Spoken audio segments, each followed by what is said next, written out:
एक बहुत पुरानी गुफा थी। उसमें एक औरत रहती थी जिसका नाम विमला था। वो हर रोज गांव आती। अरे ओ चूड़ी वाली, मुझे 2 दर्जन ये लाल चूड़ियां तो दे दे। फिर विमला मीना को लाल रंग की चूड़ियां दे देती है और वहाँ से चली जाती है। फिर घर जाकर मीना उन चूड़ियों को पहन लेती है। उन चूड़ियों को पहनते ही उसकी आंखें लाल हो जाती हैं। तभी वहाँ मीना का पति कल्लू आ जाता है। मीना रानी, खाना तो खिला दो। मुझे अपना नौकर समझ रखा है क्या? अपने आप ले ले। पूरा दिन ऑर्डर चलाता रहता है। फिर वो अपने कमरे में चली जाती है। अरे इससे क्या हुआ? फिर आधी रात होते ही डरावनी डरावनी आवाजें आने लगती है और मीना के कमरे में एक हैवान आ जाता है। मीना, आओ मीना। मीना चौंक जाती है और उठकर बैठ जाती है। मीना, तुम अब मेरी गुलाम हो। चलो मेरे साथ और मैं जैसा कहूँगा तुम्हें वैसा ही करना होगा।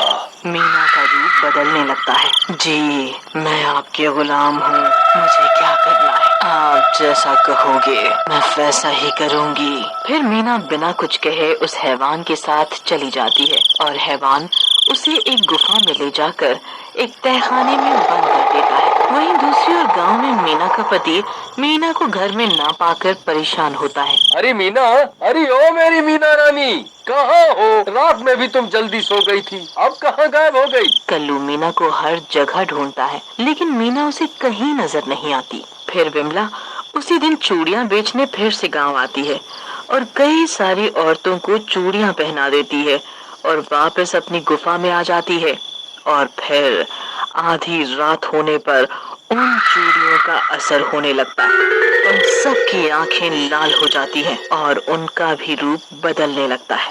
हैवान उन सब औरतों को बुलाता है। फिर सभी औरतें भी उस गुफा में अपने आप ही खींची चली जाती हैं। वो उन औरतों को भी तहखाने में कैद कर देता है। अगली सुबह लल्लन भी अपनी पत्नी को घर में ना पाकर परेशान हो जाता है और कल्लू के पास जाता है। अरे कल्लू भाई, तुम्हारी तरह मेरी पत्नी भी गायब हो गई। मैंने उसे कहाँ कहाँ नहीं ढूंढा पर उसका कोई पता नहीं चला भाई। और गांव वाले भी वहाँ आ जाते हैं। भाई, हमारी पत्नी भी घर से गायब है। कुछ ना कुछ तो गड़बड़ है। एक साथ सबकी पत्नियां कहाँ जा सकती हैं? चलो चलो बूढ़ी अम्मा के पास चलते हैं, क्या पता उन्हें कुछ पता हो। सारा दिन वो घर के बाहर ही बैठी रहती हैं और आते जाते सबको देखती रहती हैं। फिर वो मिलकर बूढ़ी अम्मा के पास जाते हैं। अरे बेटा, क्या हुआ?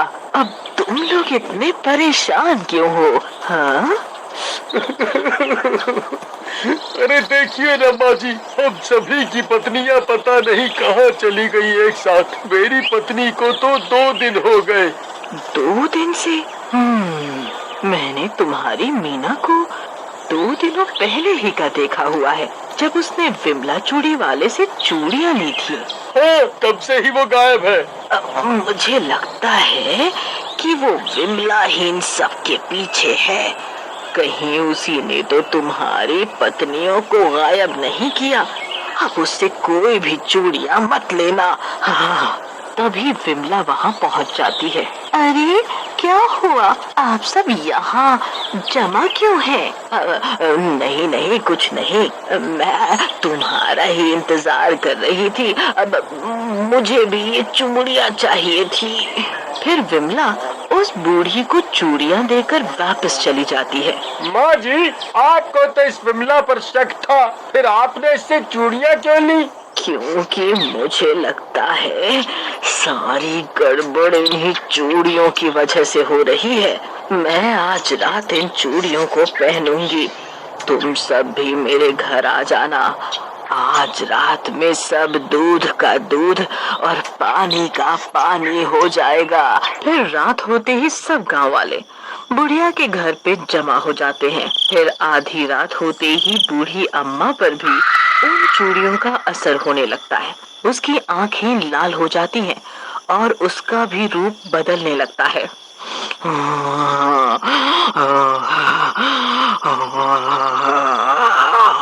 ये सब देखकर गांव वालों की आंखें फटी की फटी रह जाती हैं। सब दुम दबाकर भागने लगते हैं। अरे मर गए रे, ये बुढ़िया तो भूत बन गई, भागो रे भागो। फिर सब बुढ़िया के घर से निकलते हैं और कल्लू बाहर से दरवाजा बंद कर देता है। बुढ़िया दरवाजा पीटने लगती है। हाँ, अरे डरपोक गाँव वालों, कहाँ भाग रहे हो? मुझे जाना है, मेरा मालिक बुला रहा है। मुझे यहाँ बंद क्यों कर दिया?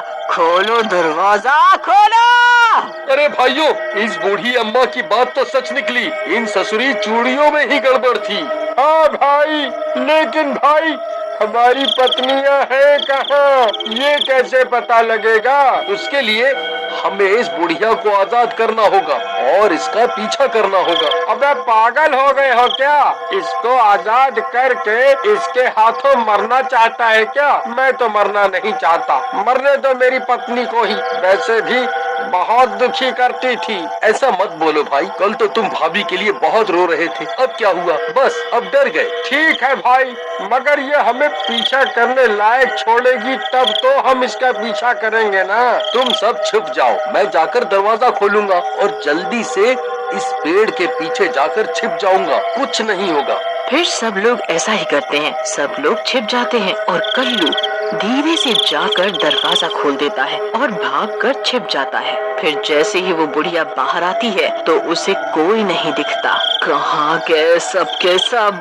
मुझे मेरे मालिक बुला रहे हैं, मुझे जाना होगा, मुझे जाना होगा। ऐसा बोलकर वो उसी गुफा की ओर जाती है। तभी सब गांव वाले भी हाथों में मशाल लेकर उसका पीछा करते हैं और गुफा के अंदर पहुंच जाते हैं और छिपकर देखते हैं। वहाँ का नजारा देखकर सब गांव वाले बहुत डर जाते हैं। वहाँ विमला चूड़ी वाली के साथ हैवान होता है और सबकी पत्नियां वहीं पर खाने में कैद होती हैं और रात होने के कारण सबकी पत्नियों पे भी उन चूड़ियों का असर हो चुका होता है और वो सब भूतनियां बन चुकी होती हैं। अरे मर गए रे, अरे भगवान, तुम भूतनी कैसे बन गई? अरे मर गया रे, मेरी बीवी तो भूतनी बन गई।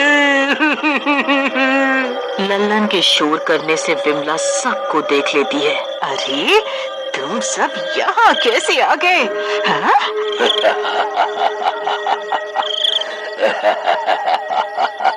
अच्छा है, अब इनके सामने ही इनकी पत्नियों की बलि चढ़ा दो विमला, ताकि मैं फिर से जिंदा हो जाऊं।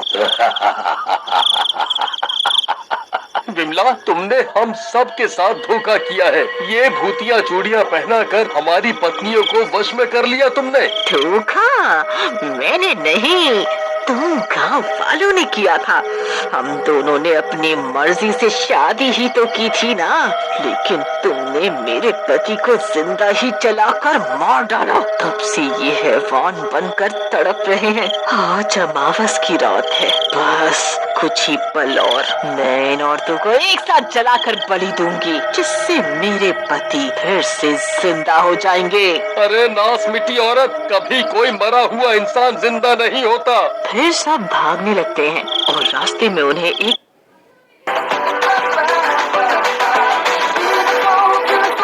Vivo V20